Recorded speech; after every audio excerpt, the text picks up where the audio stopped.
It's game week. We got to preview Delaware and talk about Juju Lewis playing. All that and more here on the Prime Time for College Football, a Hog Media production presented by Sleeper. I'm your boy Jay.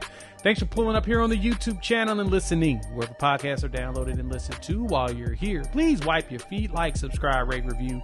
Give us 5 stars. You don't think we deserve it? Go ahead and give us 5 anyway and gift it. So on today's episode, we got a special guest, my guy David Talks Buffs from here on YouTube. We're going to dive into some of the main topics that we saw. Like we're going to talk about, the Pat Shermer situation and how Coach Prime defended his boy and kind of, how that should look. Caden Salter, can we get him to be a dual threat again? We both have expectations there. Talk about Juju, who's definitely going to play in this game, as Coach Prime said, and we're going to dive into what we can see coming forward in that Delaware game. So tune in and stick around. Check out our partners over there at Sleeper. Download their app, use the code PRIMETIME, and you'll get a $100 match, up to $100 on your first deposit. Terms and conditions apply. See Sleeper's terms of use for details. And so, we're going to talk about this with our boy David Talks Buff. He joined us today, so I appreciate him pulling up. And I mean, the biggest thing is, dog, we already know that this game is, the Buffs are a 24.5 point favorite, so we expect this game to be a blowout. So we're going to jump right into all of those details right now. But first, before we get started, hey, have you heard of the Sleeper app? I know you have. Here's a little secret. It's more than just a platform for season-long fantasy games. This year, millions of users will enjoy playing fantasy sports on Sleeper, but the app offers so much more. Like today, daily fantasy sports. You can pick more or less on some of your favorite players, receiving yards, rushing, passing, touchdowns, whatever is available in college, NFL, as well as NBA. And you can also see the live stats, real-time updates, visualizations of all the stats. All of that's there with a news feed that gets you lightning-fast updates on all the favorite players and the ones that you made picks on, as well as a real-time chat to engage with other fans, as well as individual plays made in the NFL and the NBA. So download the #1 sports app today. Experience it for yourself. Use our promo code PRIMETIME, which you see on the screen, and you'll get up to a $100 match on your first deposit. Terms and conditions do apply. See Sleeper's terms for use for details. We've got a special guest today. We're talking to our guy, David Talks Buffs, another Buffs fan and graduate. What's going on, David, man? How's it going? Jay, I'm doing fantastic. Saturday can't get here any sooner, especially since we're trying to come off a loss. But, man, everything's great. College football's back. I'm happy. I'm having fun. Yeah, that's the most important thing, right, is that we're now in a situation where college football it's back, and we can actually just talk some ball. But, man, last weekend I saw some of your videos. You're not on Pat Shermer no more, are you? You ready for him to go? Oh, my gosh, dude. I try. I've been a Pat Shermer defender, Jay, but this year he had no excuses. You can't blame wanting to throw the ball around like crazy with Shador back there, trying to help Travis get the production to win a Heisman. We got a better offensive line, so there's no side quests this year. Like, we have nobody chasing Heisman or like super big awards. Like, let's just play ball in a way that's going to win games. And I know a lot of the fans, a lot of social media seems to be jumping on some of the players, but I don't think that anger is directed at the right place right now. With all this NFL experience, we should have seen a better game called from Pat Shermer last Friday. It did feel like they were had the training wheels on. Yeah. Let's put it that way. That was one of the things I felt like. It felt like there was an opportunity to do something. There was like opportunities for Kate. So like Prime said this in the presser. The bigger thing for him was Caden Salter's a dual threat. You got to be a dual threat. He said that post game, said in the presser, and a lot of people were not happy with Prime's most recent presser of how he kind of deflected a lot of the blame. And to me, I'm just like, Prime made a good point that we're blaming Pat Shermer and we gave up 320 yards rushing. Yeah. It's not one side, it's a holistic one. So, but to me, this is my thought though. Tell me if I'm crazy. Caden Salter, as Prime says, a dual threat. Yeah. I need you to run. Like, don't even, if you don't, there's a lot of situations you're that good. Like the way Haynes King ran for that 150 something yards, Caden Salter should have ran for 150 yards. He could have gashed that Georgia Tech defense. Am I crazy for even thinking that? No, man. I feel the same way. Like when you go back and watch Caden Salter at Liberty, what is it a lot of? It's a lot of like one read, maybe second read. Yep. Tucking that ball and running, right? Very quick decisions where he's getting outside and scrambling. And I think that in regards to Caden Salter, that's what I was mostly disappointed with, was that, hey, if you can go get 7 yards on a run, man, you should probably just take that a lot of the time, especially with how good your legs are. And then you saw you can break out a 40-yard run, something like that eventually. But this is where I'm going to put the blame on the coaches. Pat Shurmur, man, if this guy is continuing to take chances downfield and not taking what the defense is giving him, man, you got to get your butt from up in the box, down on the sideline, and tell him to play within himself. Whatever was going on, man, with they didn't help him at all. They didn't rein him in at all. And it's why we were in a situation there with a minute and some change left trying to get 7 points on the board. It just seemed clunky. And I wish we could have seen just maybe some speed option, some triple option stuff that we've seen them practice before, or in some of the well-off videos and everything like that he ran at Liberty. We didn't do any of that to get him comfortable. And this was the thing that upset me the most, Jay, and I'm interested on your thoughts on it, was the PFF guys were coming out saying Caden Salter is one of the best quarterbacks off of play action. I think PFF has him with a grade of like 92 last year, or maybe it was going back to 2023 off of play action. Okay. That's really good. Action. We didn't have any traditional play action looks for Caden Salter. And that broke my heart. That broke my heart. Yeah, there wasn't much, and he had a lot of time to throw too in the game. Like he had 3 seconds, 3.32 is what was calculated by PFF and their team. The block, like I said, the blocking was there.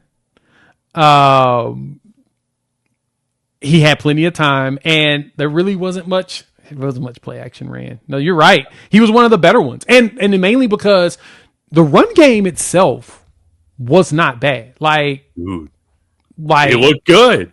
It was solid. It needed to, of course, we would like it to be better, but it was solid. Yeah, yes. And Trackhawk, we didn't see much of him late in the game. I've seen a few people talk about this, and their biggest issue was he gets you 4 touches for 40 yards, and I mean he had that drop, so I'm assuming that drop has probably cost him a little bit of his minutes. But Trackhawk,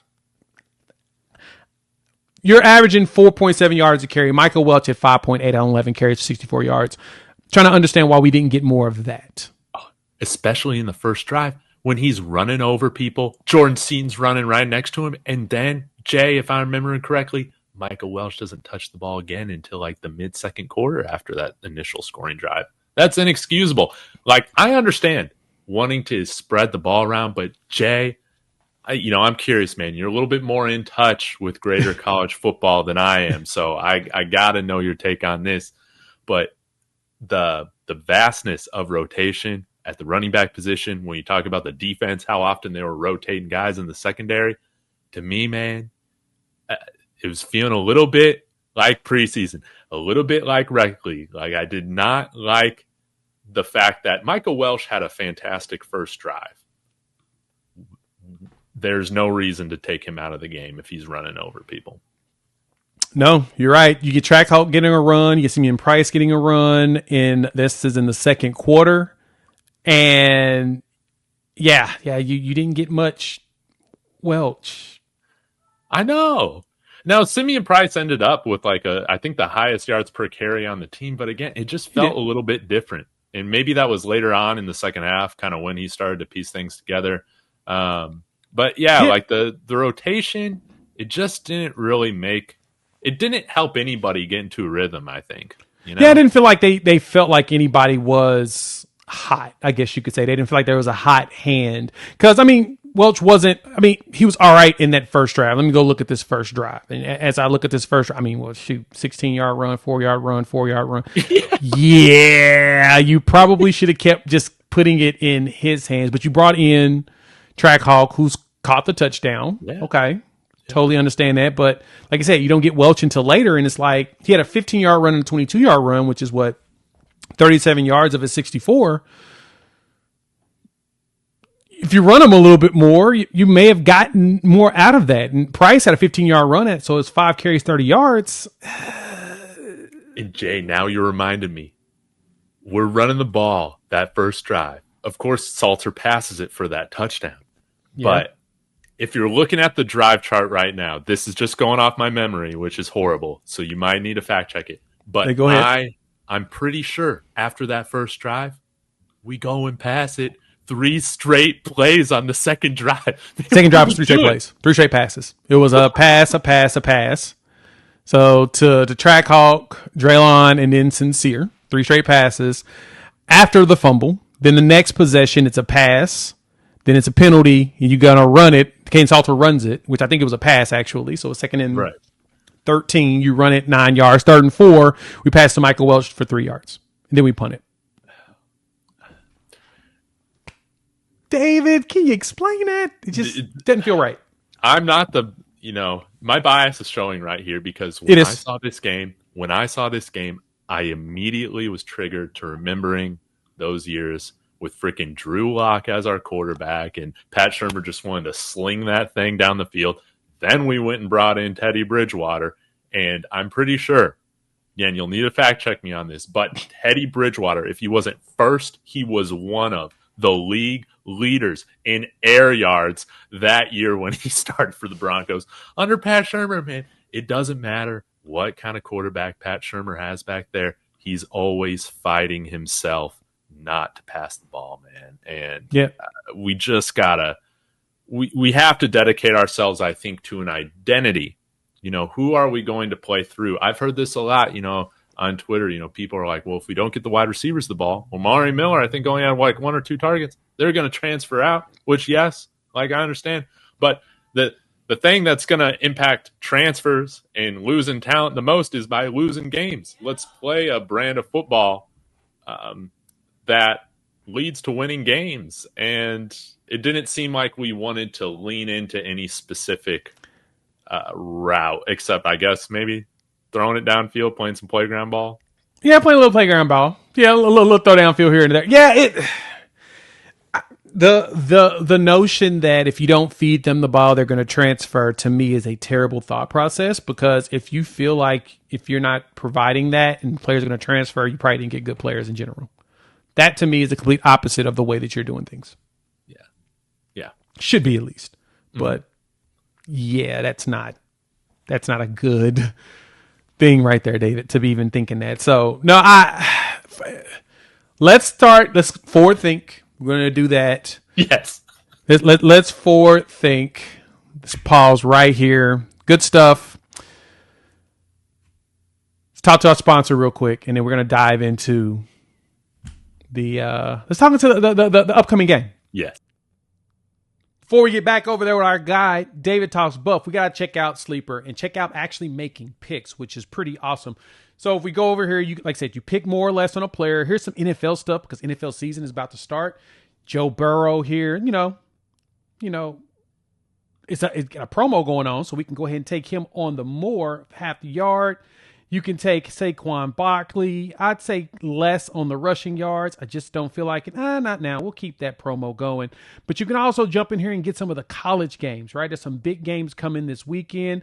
I think one of the bigger ones, you got Kansas versus Missouri. Let's look at that one real quick. I'm checking out this Jaden Daniels at 1.5 touchdowns. Of course, I'm taking more on that one. Bo Pribula, interesting. Let's go under. So because of this week, you got a lot of big games. Colorado's not on here this time, but it's all right. We'll look at Oklahoma real quick, though, because I'm definitely taking John Mateer on the more. And Sleeper has all kinds of promotions on their daily fantasy that you can check out. Pick more or less. Hit that entry button. You can win up to 100 times the money that you invest. Very easy to do. All you got to do is check it out. Use our promo code whenever you sign up. Use promo code PRIMETIME, and you'll get $100 match on your first deposit. So all you got to do is use it. So when you sign up, download the app, use promo code PRIMETIME. Get to $100 match on your first deposit. Terms and conditions do apply. So make sure you see Sleeper's terms of use for details. And hey, have some fun on us. Chopping up what I got. David Talks Buffs. Go check out his channel here on YouTube. He's talking Buffs, talking Broncos. You got everything going on over there, David. I appreciate you taking some time to chop it up with me. The Buffs are going up against Delaware this week. Now, this is not a formidable opponent. We're not going to pretend like it is. But I'm curious, what do you want to see out of this game coming up? I want to see a commitment to establishing an identity around the run game. That's really just what I want to see. Like, you want to practice all these different plays. You want to, practice getting in rhythm on offense and then having play action built on top of that. Jordan Seaton was talking about this. We're trying to make football too complicated. You run the ball when the box isn't stacked. You pass it when it's stacked, and then you're building off play action, all that. I just want to see a return to sound football in that respect. I expect Kane Salter to play really well. I expect the first team offense to do really well as well. But yeah, I want to see a dominating victory in special teams, which I think was our best unit last Friday. Special teams kicked butt. It was. And then defense and offense, they need to shut things down. They're going to play a spread offense, so that is going to go in our favor. And they also start a three-man front on defense. So I think that could also go in our favor with establishing a run. I'm also pumped to see Julian Lewis play. But again, I'm not necessarily one that's like some of these college football fan bases, man. Like, what? Kane Salter play one game, we're all already talking about how he's not the guy we need to bet. No, man, he's going to get comfortable. This is going to be his get-right game. I don't think there's any true starting quarterback controversy right now. But what do you think about all that? Me either. I don't think there's a controversy at all whatsoever. Prime said that, based upon the way the game is going, he expects to see both on the field. But Delaware is a game that my expectation 100% is that you're going to get Juju Lewis. Not to start, but he's going to play a lot, because in that game, Caden Salter should have this team established to where they're up. I mean, the spread is 24.5 right now, and it's going up. They should have them by at least 28 points before half, potentially, right? Should be some more explosive plays, some playing in the backyard, getting everybody going. And then after that, you bring in Juju at least for the second half and let him go out there and put up some numbers with everybody else. So, no, I am with you on the expectation that Juju's going to play. He should play an entire half. There is no reason why he should not. And also, to your point, why do we believe that why do we believe that Caden Salter ain't the dude? Because I don't. I think that he was playing within the confines of the offense. I think that he was playing based upon what was called, and he was running it from there. The only thing I would ask is, and just like Prime said, and I bet you Prime was telling him this in practice, I need to go watch him well off and see if there's something he's talking about. But, dog, it's okay to scramble and run. Yeah. It's okay. What you in here to do, man? We need help with the running game. Right. And the funny thing is, the running game was actually pretty solid in the first game. It was actually solid against Georgia Tech. So, we're not looking at a situation where the Buffs are just bad at running at all. We are looking at a situation where they just need to be better. The best way to be better is to do what? Run more. Come on. Give it to me. What are we doing? Yes. I've heard some people say maybe Salter isn't the best fit for what we got on offense, but I just don't. I don't agree with that. I think that he can help bring balance to this offense that we've so desperately needed. And yeah, we don't need to force anything with Julian Lewis right now. Like, let's slow cook this thing, baby. Have you ever tried to barbecue in a couple hours? Does not turn out good, man. Like, this is an ideal scenario because Caden Salter's going to get right. Our offense, hopefully, is going to run the ball more. And Julian Lewis is going to get fantastic, encouraging first snaps in college football. I think that this is the perfect scenario, man, to get ready for Houston. Yeah, like I love how this whole thing has kind of gone so far, and then we get a break with Wyoming. But yeah, curious. Like, do you think they'll throw it a lot with Julian too? Out there to try and get him comfortable. That's a good question. It does feel like that would be a good idea against Delaware is to sling it around, but at the same time, you don't want to put yourself in a situation where you turn the ball over. Yeah, You want to do a Stanford. Can't do a Stanford. No. Yeah, you got to be safe with the ball too at the same time, and Juju will be willing to run as well. But Caden Salter, like I said, I need to see him give us the dual threat that I know that he's capable of doing. If he gives you the dual threat, then I have no arguments or qualms whatsoever. Because next week Houston on the road, which could be tough. Willie Fritz is working down there. So that could be a challenge. I don't think they're going to be that great, but I think they could be a challenge. I think they'll see an improvement because they do have solid coaching. But I do expect the Buffs to win that game too. And like you said, you got Wyoming, and then that's when the gauntlet of the Big 12 begins with BYU, TCU, traveling to TCU, in which that's another. They looked pretty really good. Josh Hoover looked pretty good in that North Carolina game, even though North Carolina didn't have no dudes. So I could totally expect them to, they may not be that good of a team. We'll find out this week probably. Let me see, who does TCU have this week? I'm actually now curious of who was on their calendar. Abilene Christian, they should blow them out. But then they'll have back-to-back games of SMU and Arizona State, which to me will be good to let us know just how good not only they are and what everybody else the Buffs are going to face. But no, I kind of think they're going to throw the ball a lot more. This is what I want to see too. I need to see this defense step back up. Because Prime was right. 320 yards rushing against a guy that go run the ball. Yeah, that's an adjustment that needs to happen. So, I'm curious with you, though. Go back on the offensive side of the ball. What wide receiver you think is going to end up standing out? Because I saw Marion Miller was grabbing his hammy. I think he's down. Yeah. And, of course, that's not a good thing. But who do you think's going to have the opportunity to have this breakout? Is it going to be Draylon? Is it going to be Sincere? Is it going to be Hakeem Williams? Who's going to be the dude that ends up being like the guy that they feed the most? I hope it's Draylon. I would have liked to see him used a little bit more last week as well. And he's like my hot take prediction. I thought that he would like lead the team in receiving this year. We'll have to see, but I think it's just it's going to be easy to involve him, because if you're basing everything off the run, there's just a lot that you can do with him that we've even done in years past with him that we can be doing in this game. So get Draylon involved. I am like really excited to see Sincere Brown with more opportunity, probably given Omarion's injury. And I liked what we saw. I think Hakeem Williams had one touch, one catch. I think it was on like a little bubble screen or something like that, but he was running. A lot of screens were thrown in this game. Yeah. A lot of them were. Are we going to see more screens in this Delaware game, though? Like, I get the point. Like, one of the reasons why you do that is you want to get the ball quickly to your playmakers and let them work in space.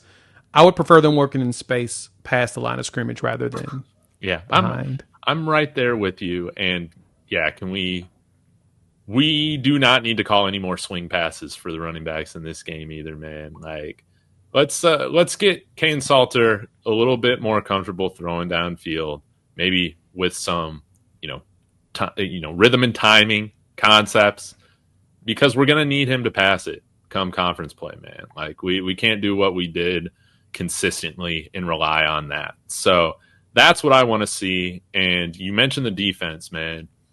Yeah, 320 yards. The defense was not good. I don't care how often they were on the field. We're the ones playing at altitude in our backyard. We should not be the tired ones, man, just because we lost the time of possession by a few minutes, man. We have to stay gap sound. And while there were positives, man, it's kind of the story with what we've been dealing with going back to last year with Robert Livingston. We can hold them, but then we're letting these big plays break away, or we're always allowing our opponent into third and short. How about just third and mid? Maybe in this game, third and long. That would be really nice. Yeah, that would be very beneficial to the way that this team would like to, be successful. It's to, the defense needs to get the opposing team in situations that's compromising where you're a little bit more predictive, but at the same time, you still got to stop the run. Like the linebacker room, there's got to be some work done. Like, I mean, everybody's analysis, of course, is the same. Hughes is learning on the fly, first time with the green dot. It just did not look right in the way that he played in that one. No. I like what we saw of Sean Myers. Sounds like he might get some more snaps this week. Yes. So, I mean, that's good. And I liked, French, but again, like it was inconsistent play with where these linebackers were at and with the safeties helping in too. Like I kind of liked what we saw out of Ben Finiseth early in the game, and then we just never saw him after that. So again, it would just be nice to have like a shorter rotation in this game regardless of the opponent. I think this defensive line needs to get more pressure, more sacks, if anything. Mm-hmm. It just did not feel like the pressure was fully there. Let me see. PFF always gives you that number, so I always pull that up. 6 total pressures in this game. 6. We need more. How many dropbacks 2 hits did Haynes King have? Dropbacks for Haynes King. Let me look at that from that game because it's not going to sound good. I'm just going to say that. Oh no. Yeah. Let's look. Let me pull that up real quick. I didn't have it in front of me, but let me go see what Haynes King did on his back in his 22 dropbacks. Yeah, we got to get He was 12 for 20 on his attempts, but he had 22 dropbacks and he finished the game with 150 something yards rushing. 156 to be exact. 19 carries, 156. A lot of QB design runs too. And we didn't see much of that for Salter. So I'm expecting in this game, he should be moving around. He should actually get some design runs. Yeah. At least I'm hoping. Yes. Please. Yes. Pat Shermer, come on, baby. But I understand. I'm going to say this, and I'm going to say this hesitantly while at the same time. I'd get in this game if you don't get a lot of that because you really don't want to show your hand against a team like Delaware. You're right. Don't you hate that? Not the news I want to hear, but you're right. Yeah, because when you go against Houston the next week, you don't want to give them too much. They've already got enough tape from the Georgia Tech game. That's probably the only tape you want to show. If you're going to change things, you don't want it to be Houston. Now, I mean, they can watch well-off videos too, so they can actually watch a lot of the social media stuff as well. But you really don't want. You don't want to put too much game tape on there for Houston just because you're playing Delaware. You want to get big plays out the way and blow them out. Like, I need to see Sincere. I need to see Hakeem Williams. I need to see Joseph Williams. I mean, I need to see those guys blow it out. Like, most of your passes were to running backs. We know that. I need to see a lot of deep threats in this game. That's what likes to do, man. Off play action, throw that thing deep. I agree. Now, I'll say this too. Like, the one other thing I'm curious about on defensive line is how well they're going to get on that pressure, as I was talking about before. Because, David, when I looked at it, it didn't feel like they were in any of the right spots to prepare themselves for Haynes King scrambling. Delaware's not going to do that. That's not something that this team's going to have to be concerned with. The Blue Hens should not be an issue. I mean, they beat Delaware State. It's their first year in the G5. Exactly. I don't expect they should be. It should be an easy W because they were a 30-point spread over Delaware State and they beat them by 17 points, 18 points. Oh wow! They were a 30-point favorite in that game. Okay. It was half. This should look like us going up against like UNC Greeley, man. Like that's kind of what I'm expecting. That's exactly what it should look like. Yeah. So yeah, we need to break down their offensive line.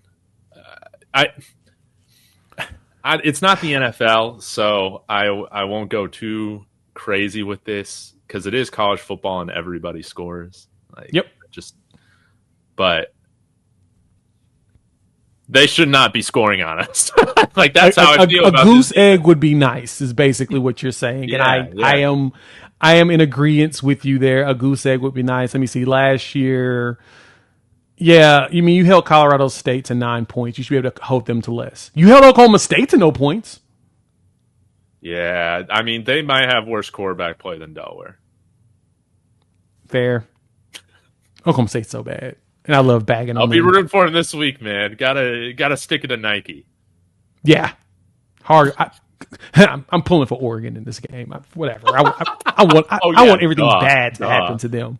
Everything bad has to happen to Oklahoma State. Yeah. But Colorado State was held to only 9 points, so I do expect the Buffs to be able to.